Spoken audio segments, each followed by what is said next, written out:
Because this is your election headquarters, and we are, gearing up for December 7th and to see who is likely to lead the country for another 4 years. Now, in some 7 months, Ghanaians will be at the polls to elect a new president and 275 lawmakers for the next 4 years. As campaigning gets underway, the attention has been on the two main political parties and who they put forth, especially for the presidential elections. The NDC is being led by former President John Mahama, who has picked former Education Minister Jane Nana Opoku-Agyeman as his running mate.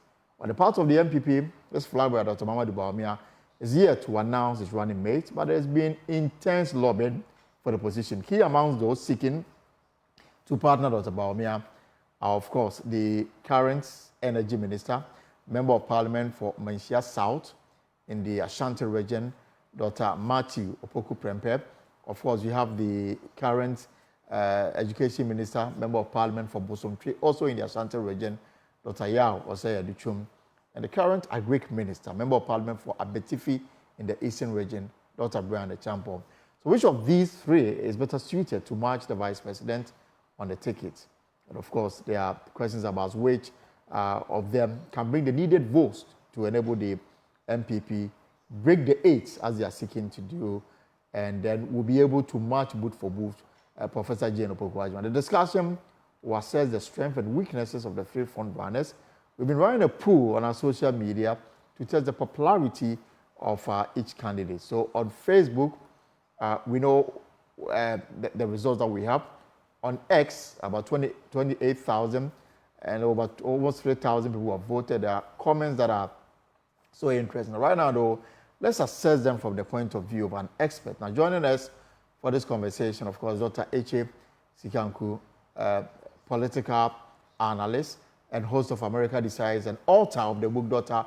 Bawumia and the Modern Vice President. So he has a fair idea of the composition and the shape a vice president should be. Before I bring him on, though, let's take a look at this. NDC is out of power because they do not have the vision for education transformation. They came up with progressively free, right? Instead of comprehensively free. They don't know how to do it. And that's why I'm telling Ghanaians that Nana Addo Dankwa's vision is going to be implemented. There will be glitches here and there. It's going to be implemented. And Free Senior High School will be alive so far as MPP is in power. And that's the reason why we have to remain in power for a long time. I mean, there are people who says it cannot be done. Former Deputy Education Minister who say it cannot be done. There's a reason why he's a former minister. Their policy was not appealing enough to our people. It was not solving the problems that the people were looking for solutions. Convince me to trust you as a Minister of State, considering what happened at Labaoleshi. But I told you are my friend. It doesn't matter. And today you don't trust me. I'm asking a question. Today you don't trust me. No, I'm asking a question that, can you convince me? You should be testifying on my credibility. No, it's not about credibility. I said convince me. We are here for the people of Ghana. Okay, so we have to ask the questions that are needed. And I'm asking the questions. I have to. Please, your mic's off. Hey. Now I have to come in.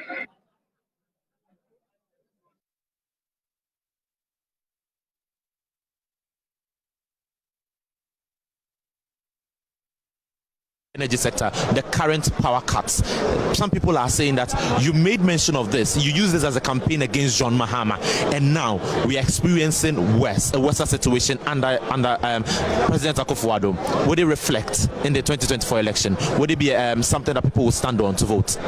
If you are comparing 4 years, MPP administration energy sector is 300 times better than John Mahama. But we are still experiencing doom so. Nobody has said we haven't.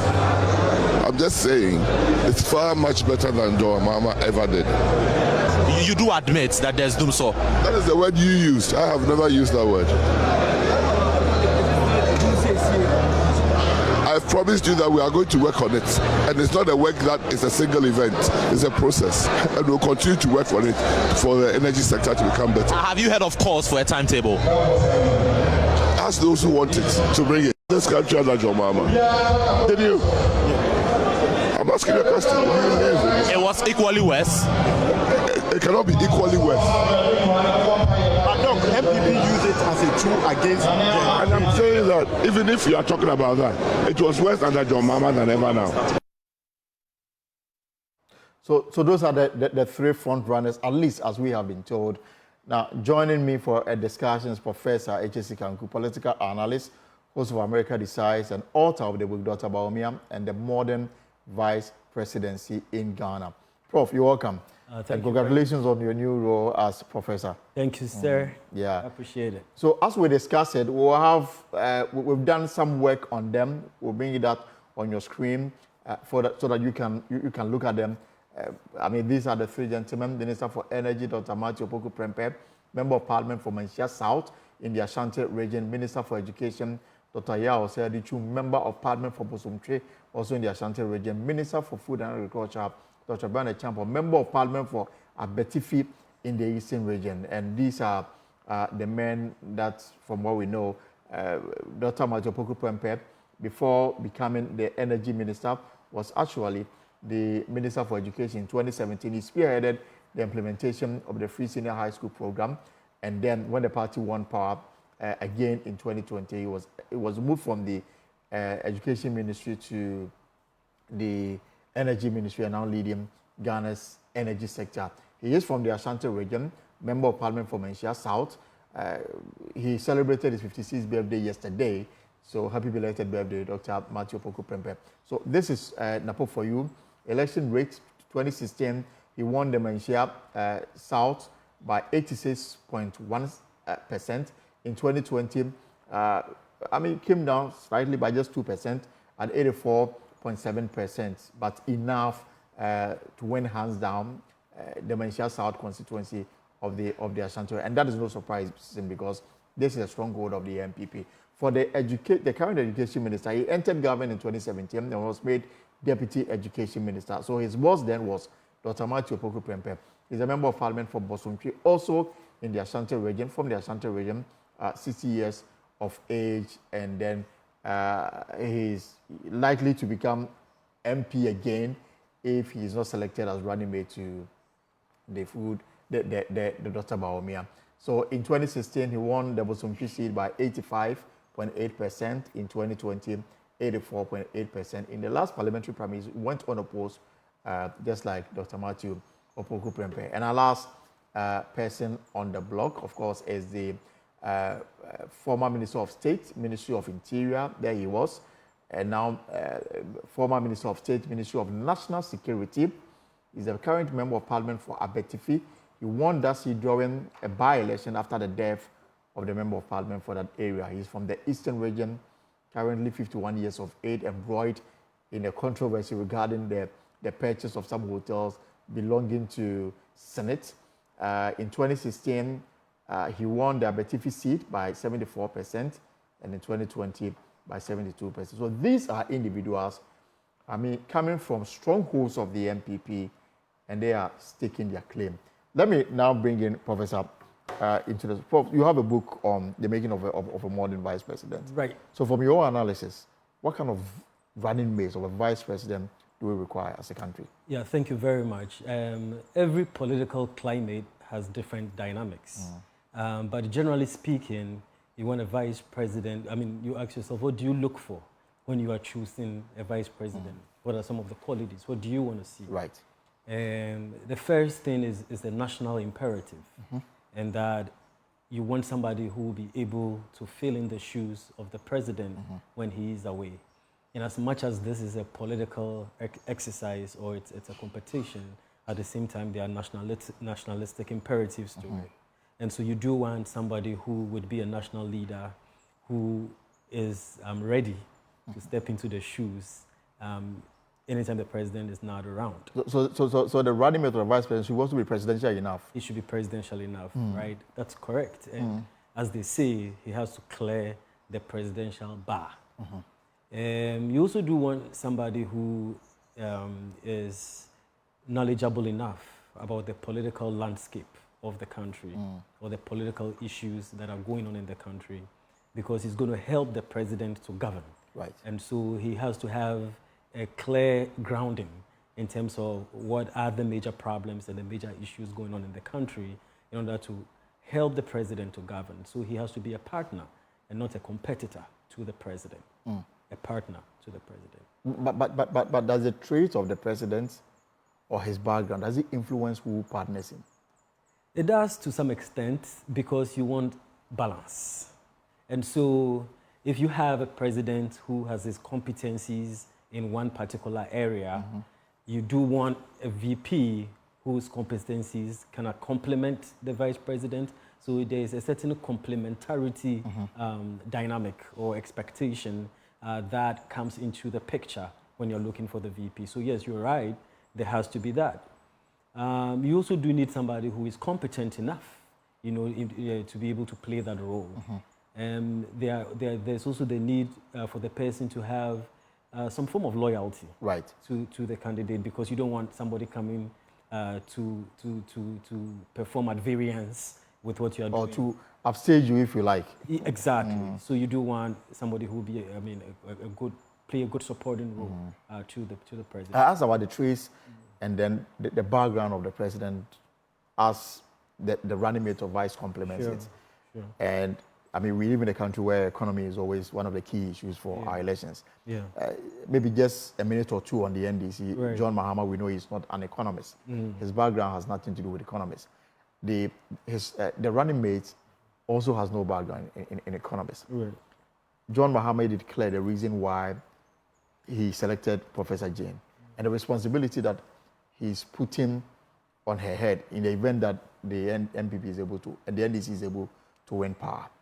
When the economy is so key, I mean, how do you work in such an environment where the two leaders have no shared background? How do they complement each other? Right. Well, I mean, they've made their decision. I'm sure a lot of thought and a lot of thinking went into it. You know, at the end of the day, I believe that one of the major reasons or one of the major things that came up during the launch was also the gender dynamic. Right. And it is important because of the historical challenges, you know, that females have faced in politics. And so I'm sure the historical nature of it and other factors are contributed to it. And he's been president before, so I'm pretty sure he has a good idea how the economy is running. He has his plan. He probably has a team and knows how to go about it. But other imperatives are also quite important for him to make that choice. So for the MPP and the matter on the table is Dr. Mahamudu Bawumia, an economist. And when Akufo-Addo won power, Nana Akufo-Addo was clear that Bawumia will be solely responsible for the restructuring of the Ghanaian economy. And I'm sure that's what he's done from 2017 up until now. Now he's on the ticket of the MP. When you become president, the responsibilities are just too many. You cannot simply focus on one sector because this is where my competencies lie. Now, these individuals that we, from our sources, are rumored to be at the front bench. Dr. Matopoku Prempeh, Dr. Yawadu Twum, and then Brandon Champong. We know Dr. Matopoku's Prempeh's background is medicine. Correct. And then Dr. Yawadu Twum is an educationist, and of course, Dr. Brandon Champong has a lot of background in security. Correct. Now, let's start from Brandon Champong, who is a member of parliament for Abetifi. He became MP through a by-election, but he went on to win in 2016 and in 2020. Currently, the Minister for Food and Agriculture. Before he was a Minister of State at National Security, he became a Minister of State at the Ministry of Interior. He is from the Eastern region. If you flip the dice, it's like repeating the Akufo-Addo Bawumia ticket in 2024. How do you assess Brandon Champong in this scheme of things? I think it's understandable why he would be a top choice. You've laid out some factors, and really the top three choices that you've selected, there's some common thread that runs through them, and they all have executive experience. Right. And if you're electing a vice president, you don't want somebody who has a certain level of public service or executive experience in order to know how to manage things at the executive level. And Brian definitely has that. So makes sense why he will be a top person. He comes from the eastern. He comes from the eastern region. Yeah. And the current president is from the eastern region, who is exiting. Yes. That's why I said, if you flip the dice, it's like we're repeating what already exists. Yeah, I get what you mean. Yeah, but you see, he's going to be VP, and so the complementarity, you know, there's a lot of complementarity that you want to look out for in elections. It can be regional, it can be religious, it can be competency, it can be even be temperament. So those complementarities work. And so if you look at Brian, I mean, Eastern region is definitely a very big hotbed of. Of course, and we know his influence in a lot of constituencies in the Eastern region. How he was involved in even the election of some MPs who are currently in Parliament. They owe their seat in Parliament to him. Yeah. So, you know, because of that, and you don't want politicians who have constituencies, politicians who have good political intelligence, who can reach out, who connect to the people, who can rally the base and rally people. And so you think about the Eastern region, and maybe the calculation is that once they're able to get, I mean, good numbers from there to complement the Ashanti. But you see, then the question then comes that for the first time, they're not going to have a candidate. I mean, the top two candidates, none of them is going to be from their, what do you call it? Their stronghold. Their stronghold, which is Ashanti. So I think, I mean, that it's something that may not work for him, but he definitely has the competencies. But when you do the analysis, you look at current issues and whether by selecting this person, you will not attract criticism that you are not ready to defend. For example, what is happening right now? The minister is involved in this controversy over the sale of some hotels belonging to Smith. And his company, Rock City, which he's a sole owner, is almost, you know, has almost purchased the hotels. Now, there's controversy everywhere about conflict of interest and why Smith should abrogate the entire deal and take him out because he's a minister of state. He may have gotten an undue advantage because of his role as a cabinet minister. When you are saddled with this raging controversy in the public space, would you commit this political suicide to say that, let me still settle on this man? An experienced politician, but no doubt a developing story, definitely taking a huge amount of controversy. So naturally, no, you don't want to do that. You know, in one of the first rules of politics or vice presidential selection is that avoid drama, like make no drama. You know, you don't want drama, you don't want to select a VP. I remember in the US in 2008, a VP candidate was selected, and right after the selection, there were a lot of scandals around the person, and that took over a lot of the attention.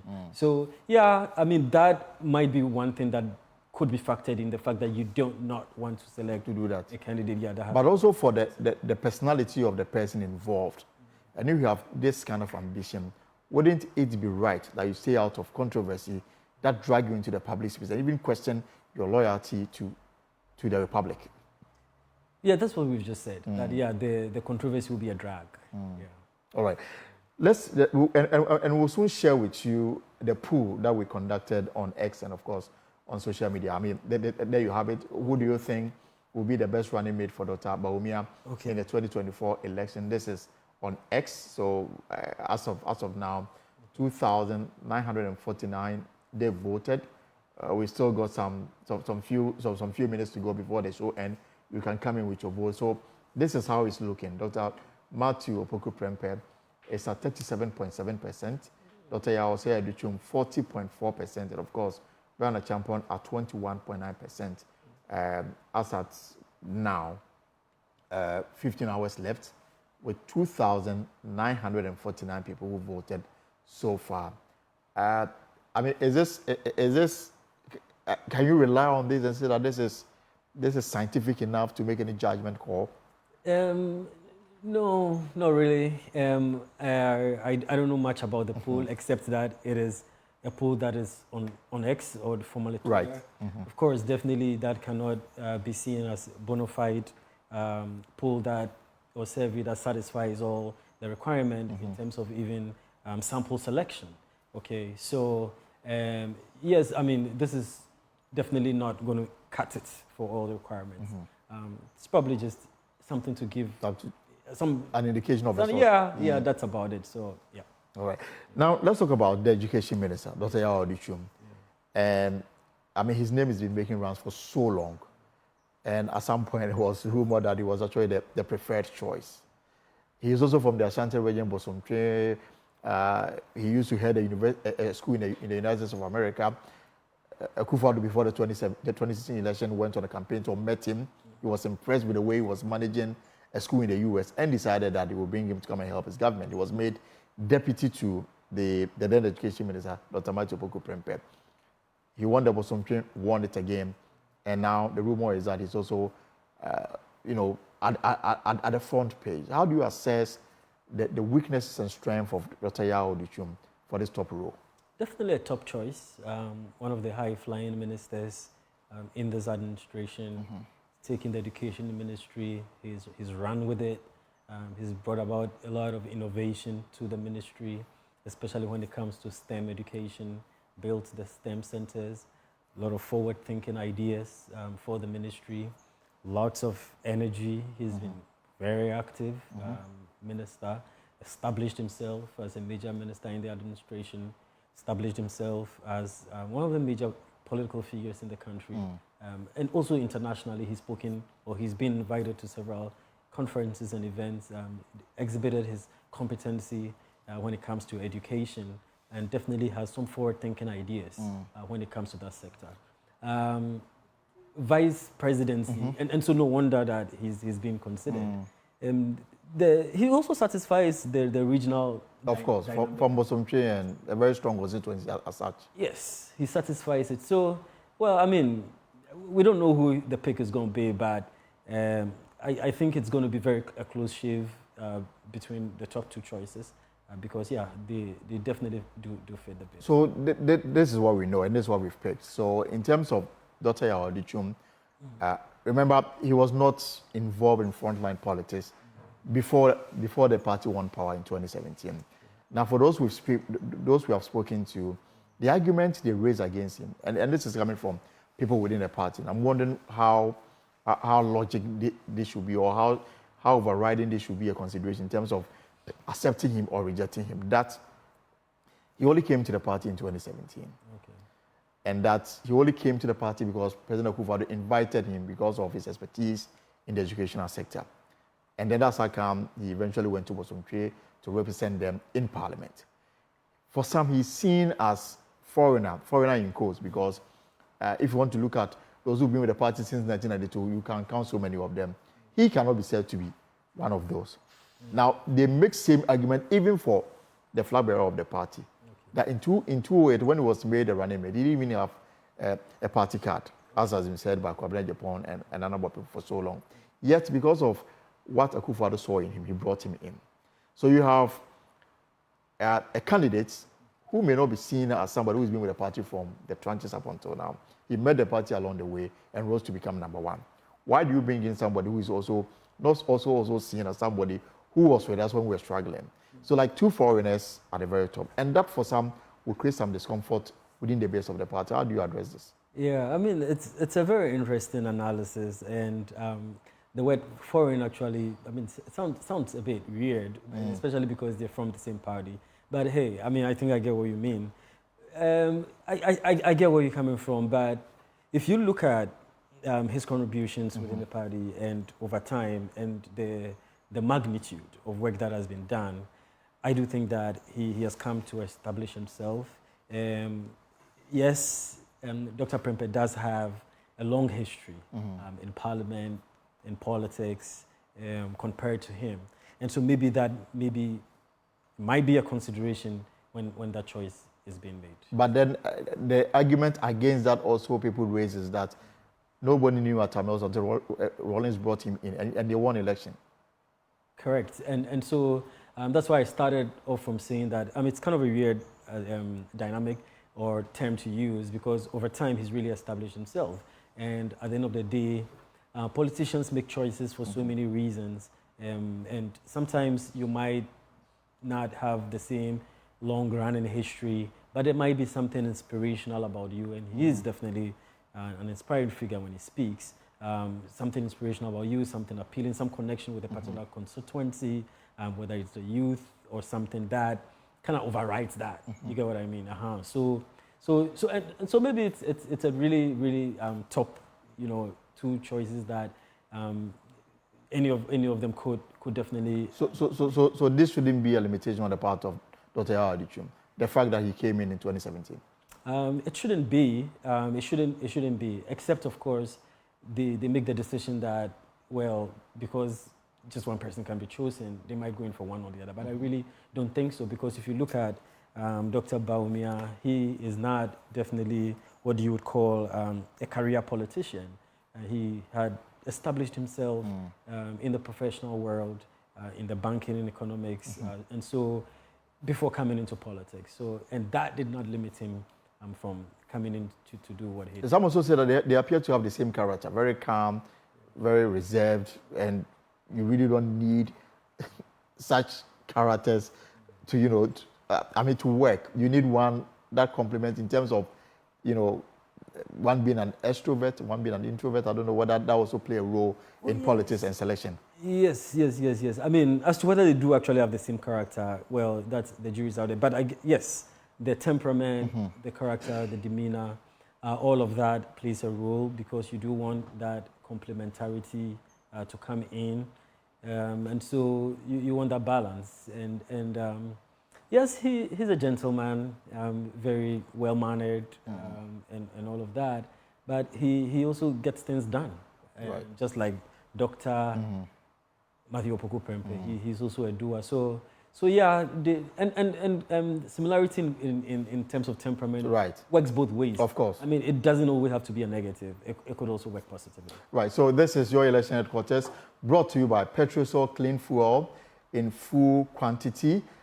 CIMA, the Chartered Institute of Management Accountants, AICPA, and CIMA together as the Association of International Certified Professional Accountants, the German Ozone Medical Center, Alternative Therapy, Dental Wellness, and Beauty, also brought to you by Chalkboard Technologies, a convenient service, and of course, Youth Bridge Foundation. This is your election headquarters. Now we're going to dive into the last person on the block, and that is the Member of Parliament for Manhyia South in the Ashanti region, Dr. Matthew Opoku Prempeh, the current Energy Minister, and of course, a very known political figure in the MPP.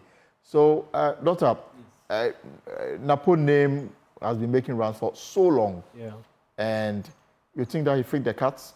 He does feel it. He does fit it, Very well-known personality within the political landscape of Ghana, so he cuts or fits the bill in terms of the popularity, in terms of the popular appeal, in terms of the name recognition. He does have it, because you really don't want to start with a deficit in terms of the name recognition. Right. And so I think he cuts that. And that's huge, because once you've crossed that line in terms of people being able to ID the person and able to, immediately connect with the person in terms of the name recognition, that's a huge one that you've checked off. So yes, he does. Of course, he comes from Ashanti. Of course, he comes from the Ashanti region, Member of Parliament for Manhyia South, the constituency where the Manhyia Palace is located. He comes from Apegyefie, and their primary role in the palace is that they carry the king in the palanquin, Apegyefie. That is where he comes from. So when he goes home, that is his traditional duties that he has to perform. So he's very close to the kingdom, and now in politics. He's won Manhyia South on countless occasions. He's a very known figure. The issue against him is about his temperament and the comments that he makes in the public space. Should that be a disadvantage? Yeah. So you did talk about the pros. And it's huge. You cannot ignore that. In a year in which you have the presidential candidate not coming from the stronghold, to have a VP candidate who is a scion of the Ashanti Kingdom or tradition, right from the heart of Ashanti, definitely a huge factor. Because yes, you do want a competent person, and of course he is competent, but then you also do want the numbers as well. And you want to galvanize the base and bring about some enthusiasm within the your political region. And I do think he's going to do that for them. I mean, those are your judgments about his temperament. I mean, I don't know. But will you describe that as being? I mean, he knows what it's about, and some look at confidence as arrogance. I don't know what you make of this. I think he's a doer. I think he just gets stuff done. You know, he was the Minister of Education at the time the implementation of the free SHS started. Thank you. And he was given a task to do it within 2017. And by the time the new academic year started in 2017, free SHS was in place. Yep. And so you do need sometimes a bulwark figure, somebody of such aggression, somebody of, somebody with such stature and who is ready to move. It's kind of a huge doer, somebody who really moves and gets. And so, you know, sometimes such people do not really have time for small talk and for other things, and they just go and get things done and might rub people the wrong way. But he was definitely a very critical figure in the implementation of the biggest policy promise of this administration. Of the administration. And he was put in charge. It shows the confidence that the president had with him. And he did see that through when he was put in charge. It definitely speaks a lot to his capabilities. And in the energy sector, comments that he's passed in recent times when people had issues with the unreliable power supply, and some thought that it was insulting for him to suggest that people should develop their own timetable. I mean, should that be a negative on his part? Well, you know, yeah, the energy sector is one of the biggest problems that we have. And so you don't want a VP who would be empathetic. You know, one of the things that I outline or we have talked about, or in the literature when you talk about leadership, is a certain level of empathy, which of course we've seen current Vice President Bawumia display from time to time in terms of the social interventions. And so, yeah, that might be his defense, you know, but sometime at some point too, you do want to connect with the people. But hey, he's the Minister of Energy, and he knows what he wants to do. But again, it brings to the question of the demeanor and the temperament between the two. The Vice President, Dr. Bawumia, and of course Napo, who is almost everywhere. Oh, in terms of the presidential candidate. Exactly. Yeah. Well, you know, this has been a very active VP. You know, if you're talking about the current VP, Dr. Bawumia. I mean, I don't think he's been laid back at all. I think he's been an advocate. Right. He's seen humble. He's seen gentle. Napo speaks his mind. And, you know, there's been, upstaging even your boss becomes a concern. I don't know how all of this becomes a reflection as the choice is made. I doubt that that's going to happen because we have a presidential candidate for the party who has shown unlimited amount of energy, unlimited amount of activity. I mean, he's really been a vice president who has revolutionized the position in terms of his dynamism and in terms of the firepower that he's brought. He's been quite vocal and very, very visible. I doubt that probably that will happen. Would happen. So, Prof, we understand that in June, in some few days, if you like, or some few weeks to come, the formal announcement will come out. If I should push you, who are you going to settle on? Well, I wish I had a crystal ball. We are picking rumors he may go to Manchia South. I don't know what you think. Yeah, I wish I had the political crystal ball to look through it, but fortunately I don't. So I think we are very close to an announcement, so we can wait and see what happens. And then when the announcement is made, then the ball is set rolling for December to see which team is best placed to lead the country for the next 4 years. Absolutely, absolutely. So at that point, then we'll be able to kind of really analyze it and talk about what it means, what the focus is, because it gives you an indication of the tenor and the nature of the next administration, what the priorities are based on the team that is selected. So at that point, the election will begin shaping up. We can make some insights into really what it is that both parties are focusing on, and then we have a very good sense of the kind of leadership that we're going to have at the helm in the next 4 years. Well, thank you very much for coming through. So the question, is it going to be Dr. Marty Opoku Prempeh? Is it going to be Dr. Yaosea Adutwum? or is it going to be the Food and Agriculture Minister, Dr. Brian Echampo? In the next few weeks, that question will be answered. But that's our show for today. That's our show for the week. The pulse here on Joy News. Hopefully on your election headquarters, as usual, is brought to you by Petrosol, Clean Fuel in Fuel Quantity, CIMA, the Chartered Institute of Management Accountants, AICPA, and CIMA, together as the Association of International Certified Professional Accountants, the German Ozone Medical Center, Alternative Therapy, Dental Wellness and Beauty, and of course, Chalkbox Technology, a convenient service, and Youth Bridge Foundation. My name is Elton Grobe. Whatever you are up to this weekend, I hope it's profitable. Hopefully on Monday, we'll have another exciting edition of The Pulse. Until then, take care of yourself and have a good evening and a lovely weekend.